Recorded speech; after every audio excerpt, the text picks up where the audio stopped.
Hello students, myself Abhijit Prakash. I'm your teacher of English literature.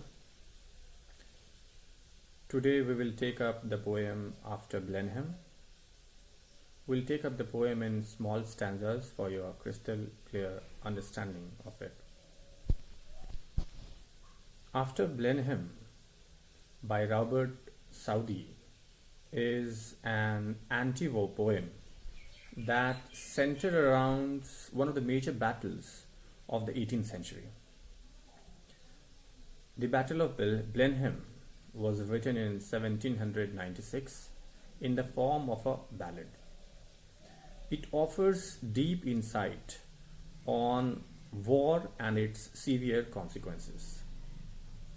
The source of the poem is the War of Spanish Succession, in which a coalition of forces, including the English, fought against Franco-Bavarian army. It was fought on the land of small village called Blenheim, which is the source of this poem. The poem starts through a conversation between the protagonist, old Caspar, who is an old farmer, and his grandchildren, Peterkin and Wilhelmine. The central theme of the poem is the tragic end of war and the vulnerability of human life. Now let us recite the poem and go stanza by stanza for a better explanation. The poem, as I said, goes in 11 stanzas. Let us begin with the first stanza. It was a summer evening. Old Caspar's work was done, and he, before his cottage door, was sitting in the sun. And by him sported on the green his little grandchild Wilhelmine. Now, as the opening stanza tells us about the picture of the vivid scene of a summer evening, right? As most of the people in the summer returns late, and old Caspar, who is sitting before his cottage door, was sprawling outside his cottage, and he was observing his grandchild Wilhelmine, who was playing on the green field.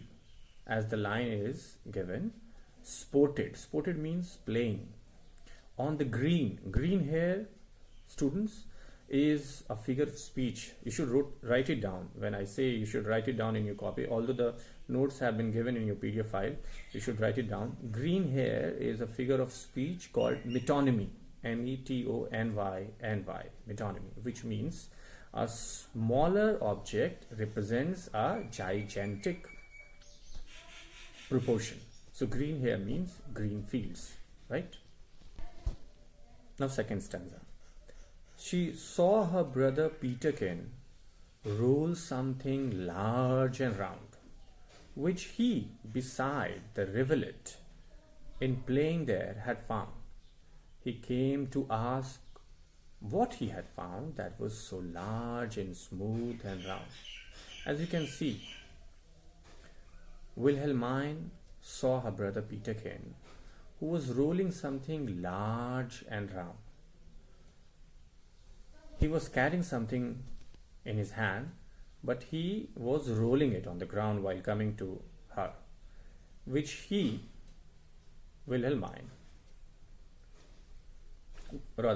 Peterkin, beside the rivulet, beside the river stream. Rivulet means small stream. He was playing there and he has found it. He came to interrogate what that object was, which was so large, so smooth, and so round. Now here comes our main player, old Caspar, in the third stanza. When he says old Caspar, the line goes by, old Caspar took it from the boy, who stood expectant by. Expectant means eager to get an answer, curiosity. And then the old man shook his head and, with a natural sigh, S-I-G-H, sigh means deep breath, a deep sense of relief. "It's some poor fellow's skull," said he, "who fell in the great victory." Old Caspar replied that this skull is of some poor fellow. Poor here does not mean impoverished, rather a person who is helpless, who was innocent, and he sacrificed his life in the great victory. Here, for the first time, we found out that the word has been used in this poem, Great Victory, which reflects that the war was magnanimous, and Old Caspar represents the Battle of Blenheim as the great victory. Old Caspar goes on in the fourth stanza when he says, "I find them in the garden." He said, "I find them in the garden, for there's many hereabout." It's not one skull, not two skulls, but many. There were many soldiers who got killed in the Battle of Blenheim. "And often when I go to plough, the ploughshare turns them out." Ploughshare means the blade part of the plough, which tills the land. "For many thousand men," said he, "was slain in that great victory." So twice, students, if you are having the poem before you, you can observe that the word great victory has been repeated twice, which again exemplifies the fact that Old Caspar is trying to project the idea that the battle was epic and the soldiers had a purpose to sacrifice their life for, and it was the great victory in the Battle of Blenheim. Now the fifth stanza.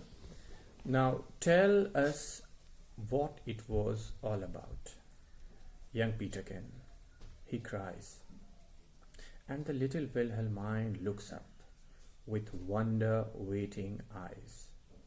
Students, please check out W in wonder, W in waiting are consonantal sounds, which is an example of alliteration. It is given in your PDF file too. Wonder, waiting eyes. "Now tell us all about the war and what they fought each other for." These lines are said by little Wilhelmine. When you go through this stanza, you'll find out that both the kids, both the grandchildren, Peterkin as well as Wilhelmine, they both are curious to find out what this skull is all about, what it is all about. And this ability to question things is the characteristics of small children. Wilhelmine's eyes were gleaming with curiosity, and these characteristics students tend to generally fade away with the growing age. So the poet has tried to make us understand that the two children were curious to know about this round object. The sixth stanza tells us, "It was the English," Caspar cried, "who put the French to rout." R-O-U-T, rout. Rout means to destroy, completely defeat. "But what they fought each other for, I could not well make out." Caspar goes on saying that he does not know the reason why. What was the purpose of the war? Why did these two armies got engaged in war? "But everybody said," he goes on saying, quoth he, "that it was a famous victory." Students, there are 2 or 3 major points in this stanza 6 for us to observe. First, that the piece of factual information was given for the first time in this stanza, that the English forces have defeated the Franco-Bavarian army. Point number 2, that old Caspar does not have an idea regarding the fact that the reason for which this war was fought. Point number 3, which is given in the last line, when the poet repeats by saying that it was a famous victory, which has been repeated almost in every stanza beforehand, which also again is a figure of speech called refrain, R-E-F-R-A-I-N. Refrain is a poetic device in which the last line of any stanza gets repeated after a certain interval of time. But here, when old Caspar says that it was a famous victory, it is not. And here we find out opposite to what is being said. When many men got killed without any purpose, it becomes ironical in context. We'll see it in the next stanza. Old Caspar goes on saying in stanza 7, my father lived at Blenheim then. Yon little stream hard by. Yon means there, a distant place which could be visible. Little stream, stream is river, hard by is nearby. They burnt his dwelling to the ground, and he was forced to fly. Fly means flee, to escape. And with his wife and child he fled, nor had he where to rest his head. Now again in stanza 7, there are 3 points. Questions in ICSE board examination are often asked. Like for example, the first question could be formed that where did old Caspar's father live? The first line answers, my father lived at Blenheim. What did flow nearby? So answer would be, there would be a little stream passing nearby. And what happened to his home? The third line answers the question. They burnt his dwelling to the ground. Who burnt? The Franco-Bavarian army. And he was forced to fly, father of old Caspar, which is not clear here, but we assume that he was forced to fly along with his wife and child. And he did not have any shelter to rest. So he was without shelter, and he had to live and wander, and had to roam from one place to another seeking rest. Stanza 8 says, with fire and sword the country round was wasted far and wide, and many a childing mother then, and newborn baby died. But things like that, must be at every famous victory. Again, if we see in stanza 8, we find out that fire and sword are symbolic words. With fire and sword, the poet has tried to project the complete annihilation and destruction of the particular country. Was wasted. Wasted again is a symbolic word which reflects that the whole country was destroyed, and it evokes an image of pity for the people living there. And many a childing mother here means pregnant women and newborn baby, which were infants, both of them died, and many innocent people had to lose their lives for the senselessness of war, because the last 2 lines clearly depicts when old Caspar says, but things like that, must be at every famous victory, which clearly makes us understand that old Caspar himself does not understand the purpose of war. So the complete futility, purposelessness, senselessness of war has been explicited, and old Caspar is taking it casually for letting his grandchildren understand when they're curious to know the reason of the war. So he is not clear himself. Stanza 9 says, they say it was a shocking sight. Shocking sight, again repetition of consonantal sounds, SS, which is an example of alliteration. after the field was won, for many thousand bodies here lay rotting in the sun. But things like that, must be after a famous victory. Again, in stanza 9, you find out there are two figures of speech. For example, in line number 4 of stanza 9, lay rotting in the sun.